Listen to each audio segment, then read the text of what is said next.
Coming up. I love a 30. What are you talking about? I've always loved a 30. You know me. Are we allowed to do accents? I didn't know if we were. Terribly butch. Terribly butch. You make them feel fun, though. Yes, 100% it definitely is. Yeah, I'm just imagining my sort of alien crew now. What, please tell me, is a nuclear icebreaker? I'm just going to have to do that in my mind, aren't I? I watched that in the cinema. It terrified me for years. It felt like a sitcom nosy neighbour. But you're a lovely person as well, Sam, and that doesn't hurt. Oh, my word. And now, enjoy the podcast.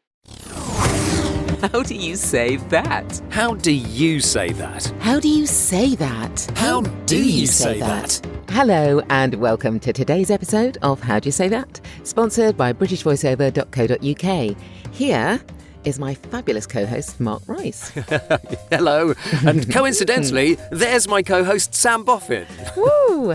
Hello. So every week, Mark and I, along with a special voiceover guest, get in the booth together and chat about voiceover and scripts and all sorts of other stuff, just to see how we all approach voice work differently. So if you use a mic in anger or in love, or any way you fancy in between. Was that too much? This might just be Less. the podcast for you. No. Yeah. Now, we like to start with a fun fact. This week, the lesser-known fact about Mark is that he has 2 light-up on-air signs in his office. Neither of them are up. Neither of them have batteries. Neither of them have ever been switched on. I really should. Yeah, you should. Because it's only a question of putting batteries in them, so I really should do that. But, You should. That's just sitting there at the moment. Well, Sam's fun fact is that she once asked Kylie Minogue to trim a Christmas tree. Tell us this story. I did. Oh, it was for kids. It was for kids TV. Yeah. And we used to do a kind of Christmas programme every day, and we had a different pop star on every day. Right. And Kylie Minogue happened to be our Christmas guest. And we wanted to trim a tree. So she put some baubles on it, which is great. Yes. And we filmed her doing that. Yeah. And then I said to her, so could you do the tinsel? And she said, I've done the baubles. I'm not doing tinsel too. So that is my fun fact about Kylie Minogue and the Kylie Christmas doesn't tree. like tinsel. We also have a very special guest who you've heard in the background this week is voice actor James Brown. Hello, James. Hello, James. Hello, Sam. Hello, Mark. Thank you very much for having me. Oh, it's more than a pleasure. Sam, let's find out a bit about James, shall we? Absolutely. So James is a Devon-based full-time voiceover with soul. I'm so pleased you own it. You own this. And yeah, he does understand the gag after years of people singing Get On Up to you. Yes, many, many years of that. I bet. He is a former broadcast journalist and documentary maker who lived and worked in Moscow for 14 years, which is where he met his wife and where his son was born. Well, James is bilingual in Russian and English. He works across all genres of voice and enjoys CrossFit, watching rugby and adventure video games. Well, welcome along, James. Have you got a fun fact that you can share with us? Well, I once travelled to the North Pole on a nuclear icebreaker. Oh, my word. So what, please tell me, is a nuclear icebreaker? Well, a nuclear icebreaker is the big ship that goes from Murmansk at the top of Russia's Arctic Circle and takes you all the way up into the North Pole itself. Wow. And it has a nuclear core, so that's how the ship is powered. And it basically breaks through the ice. It's a ship that's specially designed to do that. And there are these, either with tourists trips you can do it, or you can do it as I did. It was a special event. I was going up there with athletes for the Sochi 2014 Olympics. And it was amazing though. You just, even sort of passing by icebergs, along the way when you can see things. Wow. Is quite the experience. Well, I don't know how we're going to top that, but let's have a look at our first script of the show and ask, how do you say that? How do you say that? Okay, so this is something I literally did today. Oh, nice. Very nice. I can't quite work out what this is. I thought because it said the Amiga or the Omega, I'm wondering if it's to do with watches, but then I don't know. No, it's not obviously, watches. Okay. I've changed the names of things here fair. to protect the innocent. So I've changed names. It's a promo for a game. Game. That makes more sense. That makes more sense. And are the people that we're talking to the players of the game or the potential players of the game? Yes. So potentially, this is a trailer for the game. Yeah, it's a sell for the game. So it's quite atmospheric, I would say. It seems it. In character or narrator style, or does that not matter? No, that doesn't matter. that doesn't matter. I was not a character in this game. So no, Apart from yourself. Apart from myself. But no, so no, just you do what you like with it, really. Okay. Yeah. I like ones like that. I like ones where you can do what you like with. I think you just aren't, because I was going to say, was it a game or was it like a science fiction bit of an audio, bit of a book or something? But now that I know that it's a game, yes, and that we are talking to the potential players of the game, okay, yeah. Good. And that I can play it any way I want. You absolutely can. I also look at it and think it's quite atmospheric and sci-fi-y. The big is what I'm thinking. Okay, good. I'm glad you're thinking that. Okay, all right. It's like, I want all the sound effects now. I want all the sound effects and the planets going by me, but I'm just going to have to do that in my mind, aren't I? Space Mate, silent. Space, the final frontier. Yeah. I'm a big sci-fi boy. Sam knows that, so I'm hoping that that's going to give me something to go on. Definitely give you something. So have you grounded yourself? Yeah, I think so. How you can do it? Do you know how you can do it? Okay, I think I do. All right. Okay. The Omega. A world adrift in the galaxy's heart. A riddle teetering at the edge of the black hole, steered and ruled by a strange synthetic intelligence. The Freemind. It languished in solitude for eons, devoid of its architects, devoid of purpose. It began searching for new tokens to play with. It found you. And you came. Oh, I thought you might have gone bigger than that. Well, I after weeks and weeks of being told to go smaller than that. Oh, I see. I deliberately came down a bit. Yes, I mean that was a nicely atmospheric read, I have to say. What sound effects were you imagining, Mark? You know the Starship Enterprise, as it goes through and it goes whoosh Very past well. planets? It's like that. Oh, we've got two sci-fi fans here. I can see you're geeking out. Yeah, I'm just imagining my sort of alien crew now.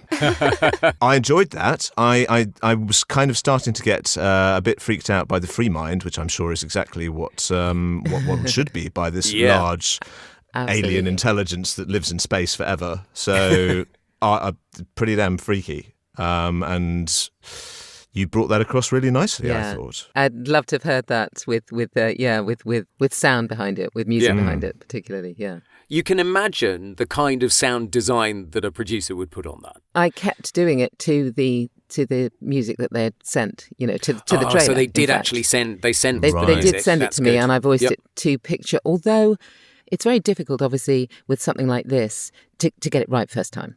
To be honest, because you haven't really got the... in a studio, it would be different, but when you're at home, you haven't necessarily got the time codes on the screen. So I read it each time, but they'll actually place it. Fair, absolutely.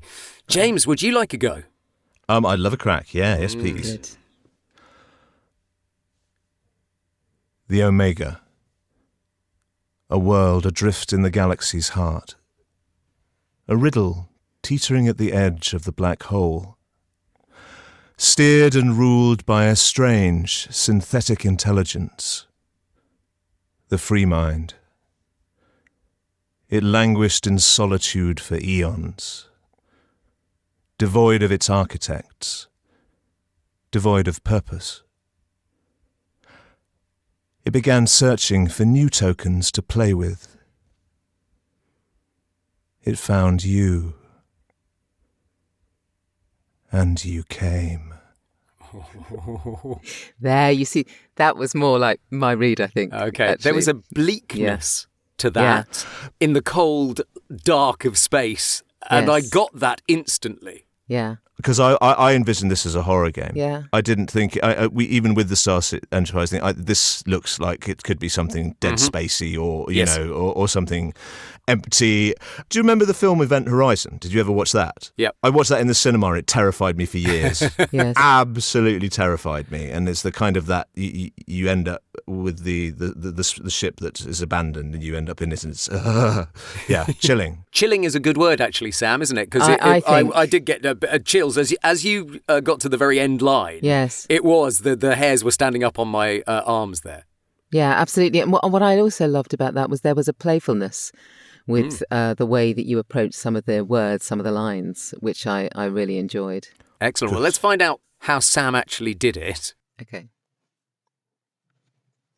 The Omega. A world adrift in the galaxy's heart. A riddle. Teetering at the edge of the black hole. Steered and ruled by a strange synthetic intelligence. The Freemind. It languished in solitude for eons, devoid of its architects, devoid of purpose. It began searching for new tokens to play with. It found you, and you came. Oh, the mic proximity was scary. It reminded me almost like a witchy read, a witchy kind of character. But the accusation, it found you and you came, was beautiful at the end there, because that was really something. It's like, oh my God, I shouldn't have done that. Yeah, there are lots of different bits in this. That was the opener, and it gets quicker at other times, and it ends up a bit in the void. There you seem like very much almost like the god who's having some fun to me. Yeah. Like and you're telling this story about something which is an amusement to you.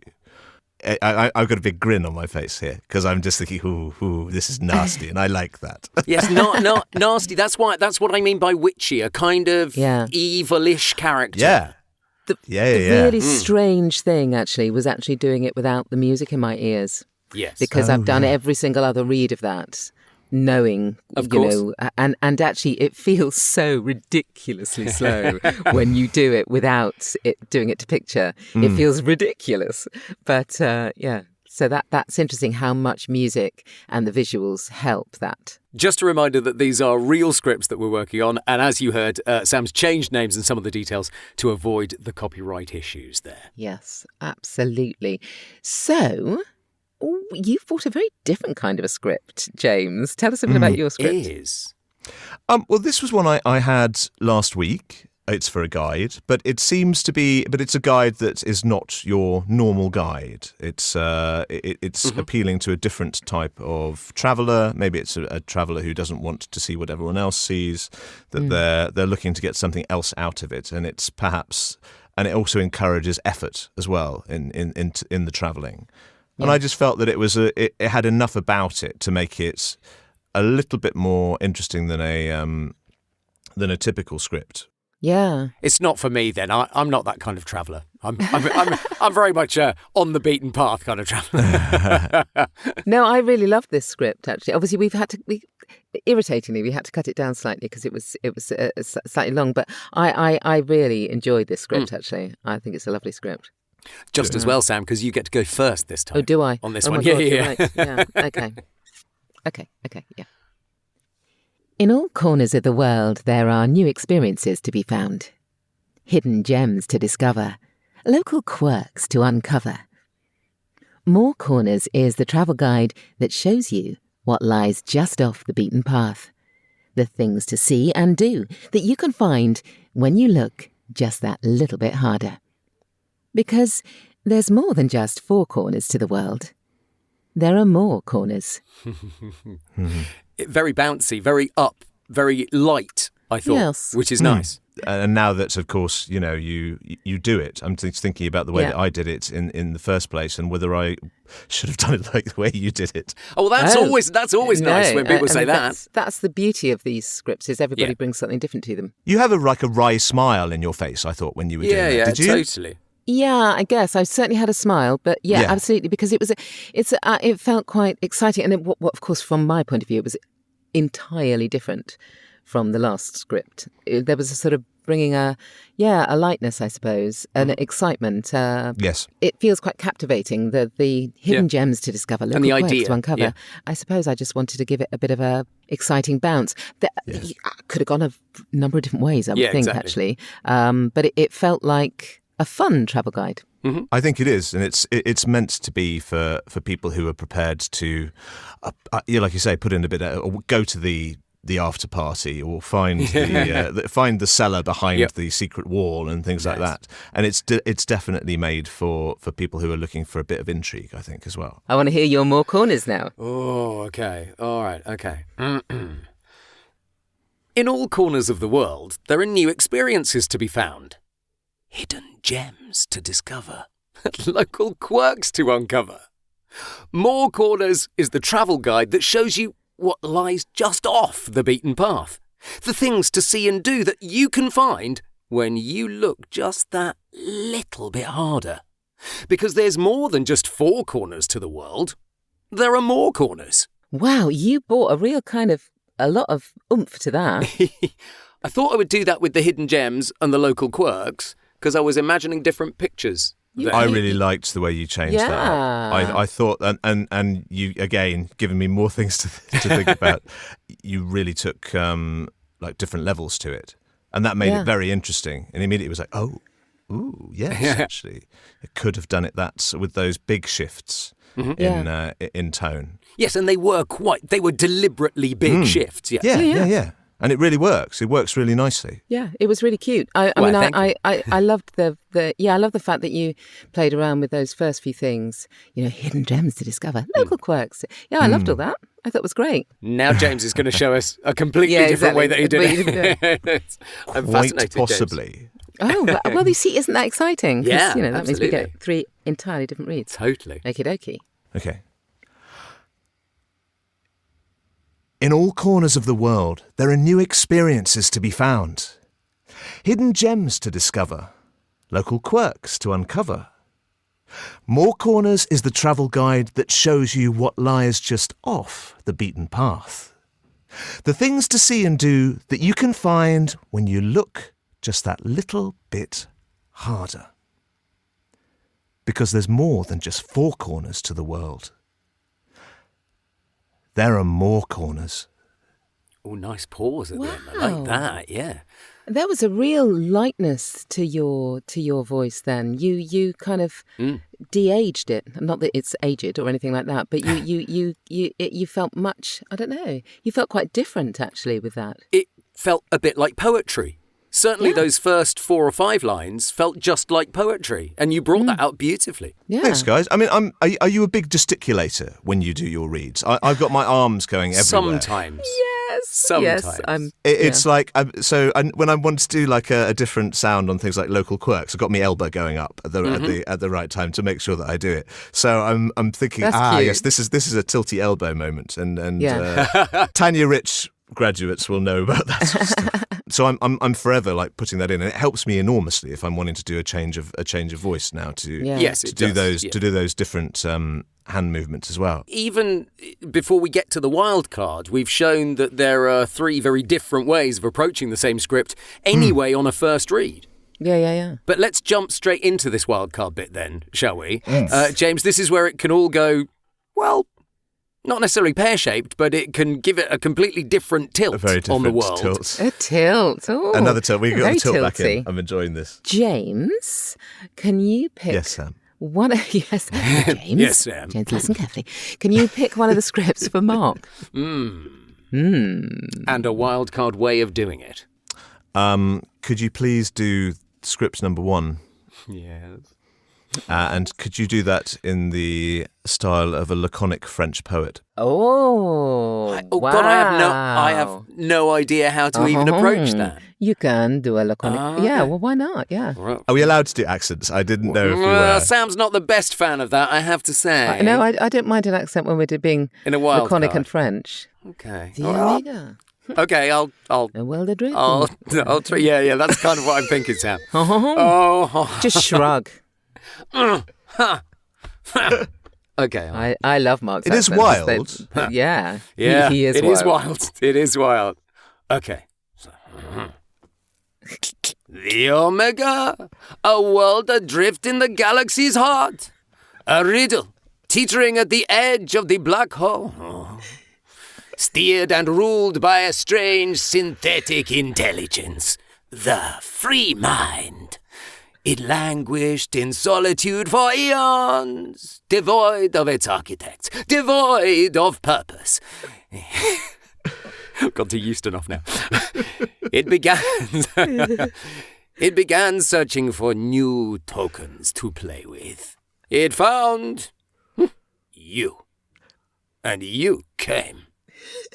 Oh, magnifique. Magnifique. Like something. It's like a little character out of Beauty and the Beast. It was, yeah. Be our guest. Be our guest. Be our guest. It's like, totally. That was so fun. That was great. And well done for being a good sport. I didn't know if I was allowed to go quite that well. He totally throws himself in. It's one of his... I think he's got a lot of assets. Sometimes you've got to. God, sometimes you've got to throw yourself in. That's so good. Oh dear. Right, okay. Well, that was ace. Our second wild card, James, is suggested by Sam for you. So let's see what she's going to come up with. So I want you to be a nosy neighbour. Mm-hmm. Oh, nice. What I want you to do is be a nosy neighbour who's knocking on the door, you know, of their neighbour, and the door is opened, and this is when you start talking. So the most... I can do the knocking sound effect for you if you want. Knock, thanks, Mark. Yeah, that's very helpful. I think script 2... Yeah, I think let's do script 2. Oh, nice. Okay. Let's try Nosy Neighbour. In all corners of the world, there are new experiences to be found. Hidden gems to discover. Local quirks to uncover.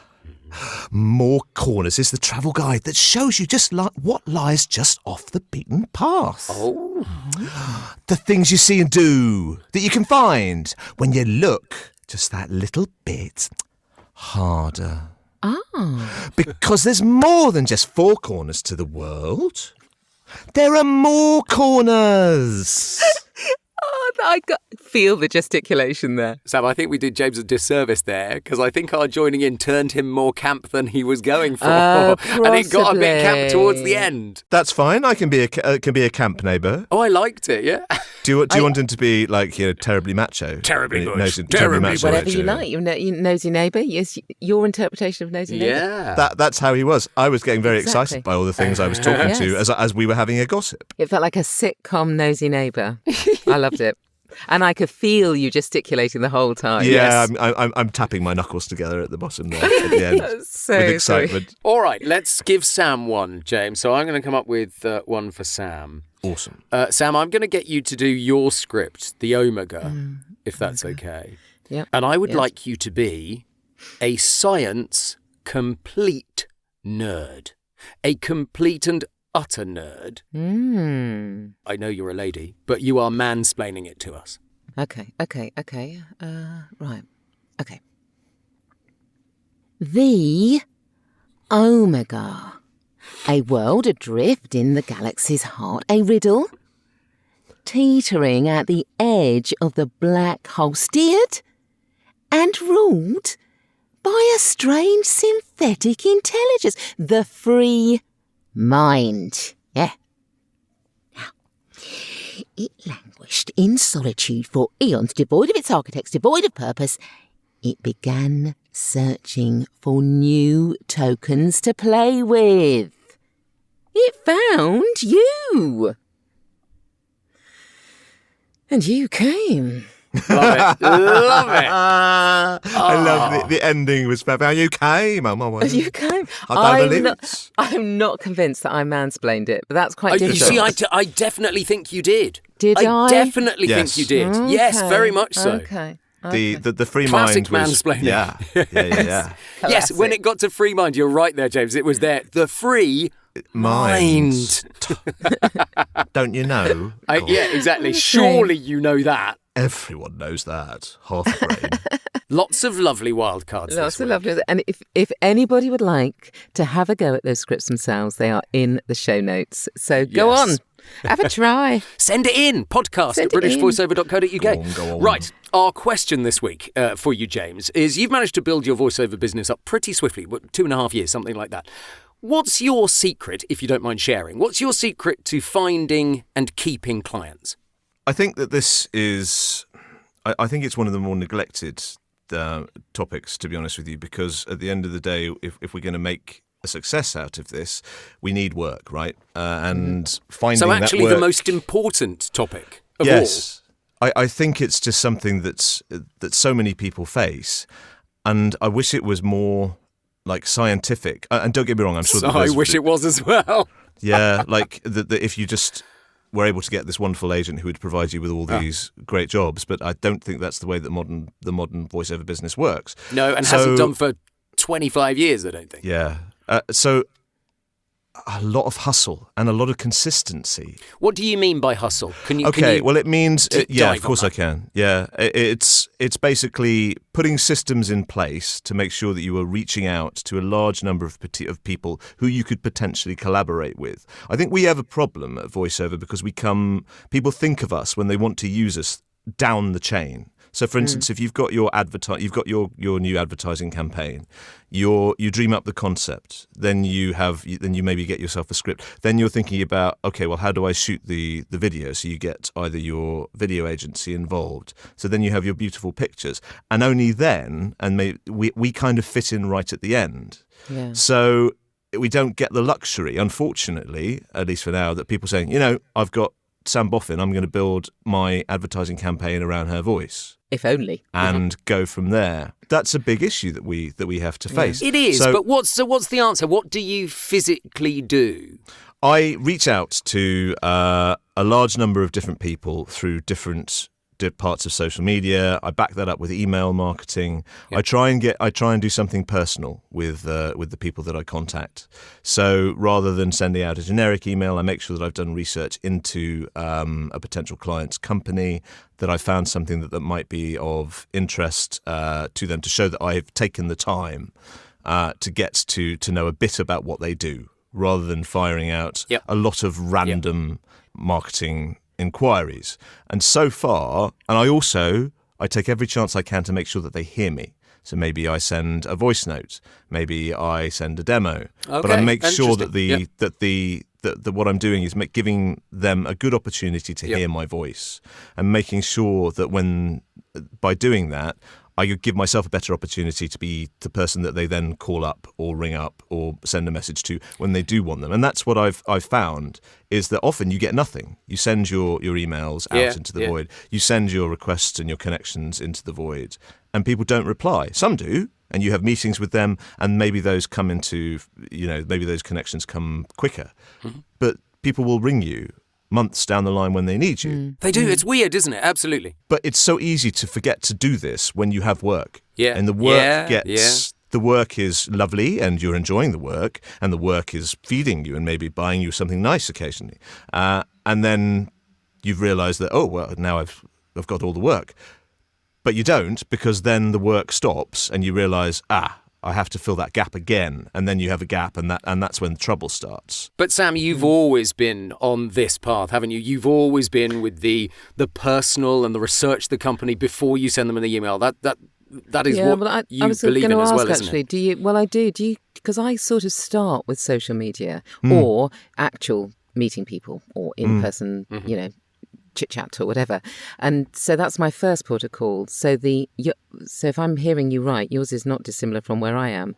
Yeah. So I use social media first and foremost, and then back it up with email campaigns or email campaigns. That's not true. I don't do campaigns. Sending people emails basically. Would you both agree then that sending 3 well-researched emails to potential clients is better than sending 50 non-researched ones 100%. Any day of the week? 100%. I have found, yes. Part of it is like a volume game, and I know people who very much prescribe to that philosophy. I like the personalisation personally, and I think it works for me. I must admit, I never ever see it as a volume game. I've never seen it as a volume game. And we've talked before, Sam, that I have, and it hasn't worked for me for quite a long time. It used to work. It did used to work, because I think there were less of us out there. And it doesn't work nearly as well now. I do a lot of online networking.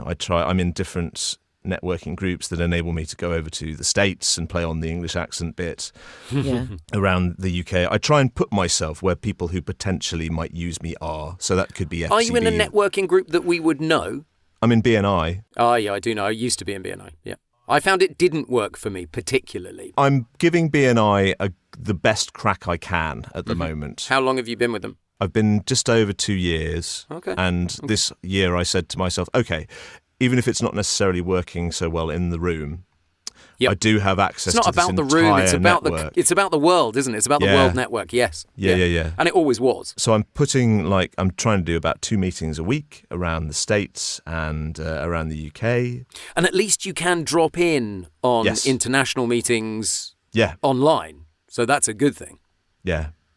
And I think that what that is doing is also growing my network exponentially. Yeah. Because again, it's not, even if the people I'm not immediately saying, I need a voiceover. And that has actually happened once in the last couple of months when I found someone who was doing an advertising campaign. And I had gone there because I knew that there was a video guy I wanted to connect with.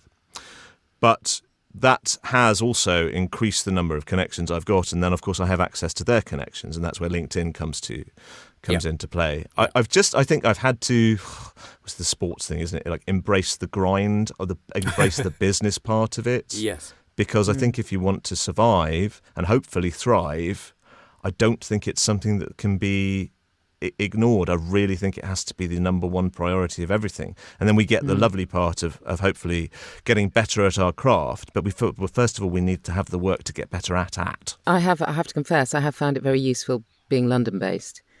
Yeah, sure. Not because there are lots more people, but because there are lots more people who are media-based. Of course. And there's more money, I would imagine. Yeah, so my ability to meet people who might know somebody that needs somebody, do you see what I mean, is Matt. So I have found in-person networking has worked hugely well for me. But you're a lovely person as well, Sam, and that doesn't hurt. Bless you. Well, yeah, but it's fun though as well. And I think that if you are doing marketing or whatever, meeting people that isn't enjoyable within its own right, if you see what I mean. Yeah. If it's a grind and if say we're taking 70%, 80% of our working life is actually spent on the marketing side. If we're hating it and it's a grind and all we're doing is, kind of writing the same email and sending it off to companies, that's soul sapping, isn't it? Yeah, it can be. Yes, 100%. It definitely is. But, you've got to kind of make it into a game or something that's fun or something that's enjoyable in its own right. You can gamify it, definitely. Yeah, you can put absolutely. I will get this many points or reward myself with this power up that might happen to be a big piece of cake or something if I do, 30, 40 emails today and make sure that you get a reward. But I also find that when you say like the in-person networking, I know that a lot of VOs can be quite introverted. It's not the easiest thing in the world. But if you are able to get out there and meet people and show that part of your personality that comes out through your voice, it's very helpful because people want to work with people they like. Oh, so much to take in there. Absolutely.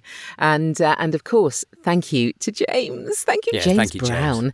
Thanks for coming on the podcast. Thanks for being such a brilliant guest. Thank you so much for having me. It's been lovely. Really, really interesting. Glad you've enjoyed it. I have. All of James's details can be found in the show notes. Yes, and of course the scripts are there too, so you can have a go. And have I mentioned lately you can leave a review on Apple Podcasts for this show? If that would be good if you could do that, that would be lovely. Yes, Thank you. You have. Oh, okay. Yes.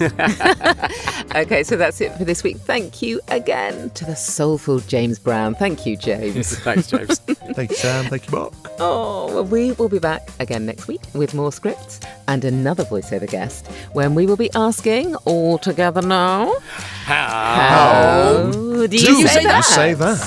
How do you say that?